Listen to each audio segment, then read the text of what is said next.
The problem with being a billionaire nightclub owner whose friends are A-listers? Somewhere along the way, you lose yourself. When the party ends, everybody goes home and you are left alone. In some ways, you are always alone. Joe Fournier doesn't want sympathy. I created this monster, he tells Sky Sports. But this friend to the rich and famous who became a professional boxer is more complex than you realize. His return to the ring on Saturday night is against a musician and will feature a live Justin Bieber performance, but he insists it isn't all about glamour.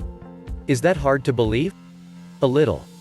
Until you hear Fournier tell his story himself. I was slipping back into bad habits, he says. Predominantly my businesses are bars, clubs and restaurants in all the fun places. It's easy for my mates to visit me in Mykonos, one beer becomes two, becomes three. That leads to negative behavior. I can get depressed and not myself. Boxing is good for my mental health. Tyson Fury is a big advocate of this. It keeps me from drinking too much, keeps me healthy and gives me a goal. Image.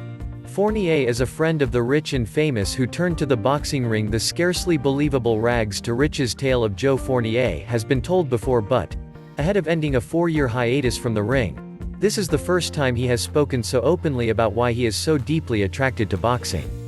He tells a story about training in the famous 5th Street gym in Miami where a fleet of Lamborghinis and Ferraris sat outside. But you don't know whose car belongs to who, and everyone is getting punched. It's an equalizer. Most of Fournier's childhood, he says, was spent with a single mother who was on the dole. He captained England's basketball team. He set up a celebrity personal training business which he sold to a FTSE 100 company, then went into the glitzy nightclub business. Too much of the good life caught up with Fournier, who ballooned in weight until, in 2015, he was encouraged into the ring by his friend David Haye. He won 8 fights, all via stoppage, inside 14 months.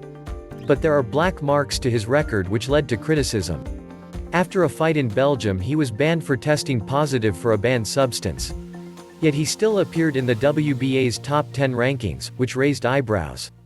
Then he won the WBA international title, currently owned by Joshua Buatsi, in a fight that no longer appears on his official record. Fournier explains the emptiness of the celebrity world. Usher called me and said, "I'm singing a Prince tribute at the Grammys, come out for your birthday." I flew to LA, hung out with Alicia Keys and Cardi B, had a Rolls Royce. Those moments are great. But this year in Dubai I threw a birthday party but was so lonely. Nobody really knew me. All my real mates were in England.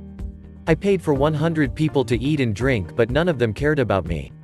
I felt alone. Everyone sees the fun part on Instagram but the other side is hard.